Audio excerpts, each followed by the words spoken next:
Welcome to 1.2 of Geometric Algebra for Physicists, where we will talk about the scalar product.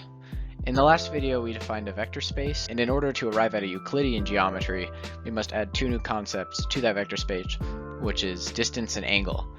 The introduction of a scalar product does both of those things, and so let's get right into it. First, starting with the scalar product properties. So given two vectors, a scalar product is a rule for obtaining a number with the following properties, which again, these are very basic properties, no proof needed. It is interesting to keep note that addition is symmetric and not anti-symmetric. Given the aforementioned properties and vector A, if you take the absolute value of A, then you get the distance. This is also known as the length of vector A or the magnitude of vector A, and there are plenty of different names, but I'm mostly just going to either use the word length or magnitude. Note that the introduction of distance makes this vector space a metric space, and this in turn creates a Euclidean space whose inner product is positive definite, meaning the Schwarz inequality is of the following form. And now there is a proof right here. It's a non-rigorous proof taken from the textbook, and the only part that maybe might not look super intuitive is like this step to this step, but this is if you take the quadratic discriminant, which if you remember, that's b squared minus 4ac, and so this is b squared and then 4ac right here, but you just like transfer it over, and then it simplifies to this. And you might be wondering, like, how did you get this absolute value signs right here? Well, the reason is because that it's a positive definite space now.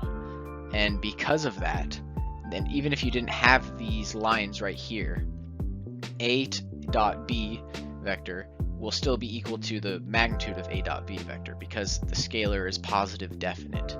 Now we also have angle between vectors, and one can find that through the following equation, which is a dot b is equal to the magnitudes or lengths of a and b times cosine theta. Now a really interesting tool to visualize this is, let's just say that you have angle or vector A right here, and then vector B is some vector like this. Well, what this equation is doing is basically overlaying this vector. It basically puts a vector parallel to A, which is basically the component of B that goes in the direction of A. So it's basically saying that how much of B goes in the direction of A. Like how much of B goes in the direction of A. And it's pretty easy to visualize right here. If you want a little bit more of a mathematical proof of it, you just have theta here, and this is B. Well, right here, this length right here using basic trig is cosine theta times the magnitude of B right there.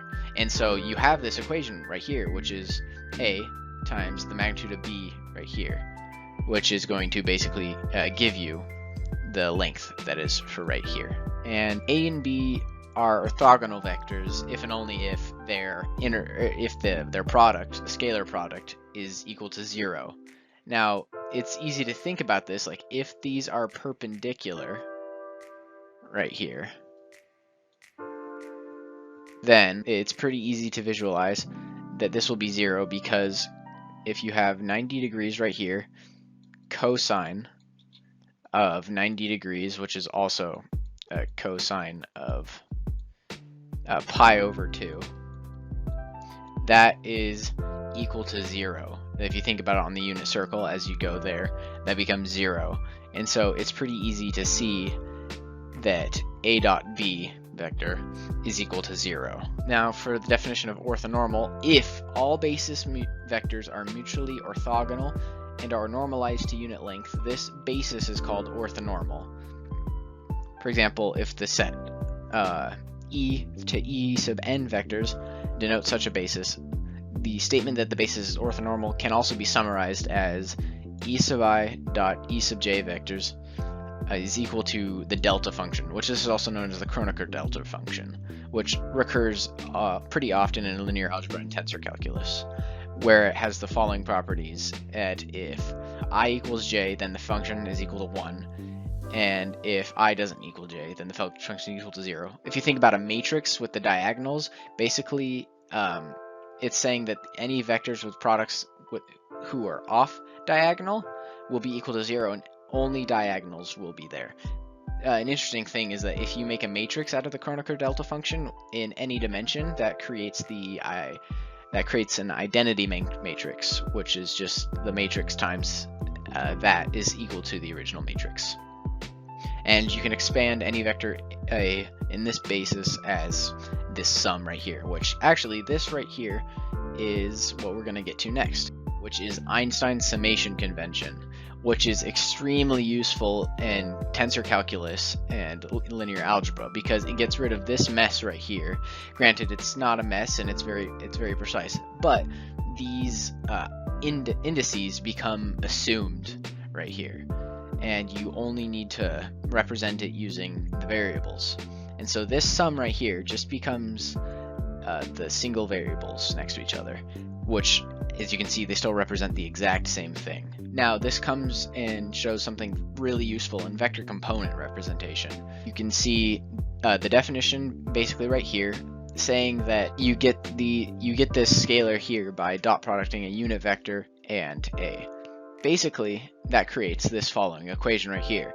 A dot B is equal to, using these substitutions of vector component representation, it simplifies to this, and then notice that you substitute in the Kronecker delta function, which just makes it basically so B only will have I components, because otherwise that'll be equal to 0, so it cancels out. And so it creates a very simple representation of a vector in scalar products.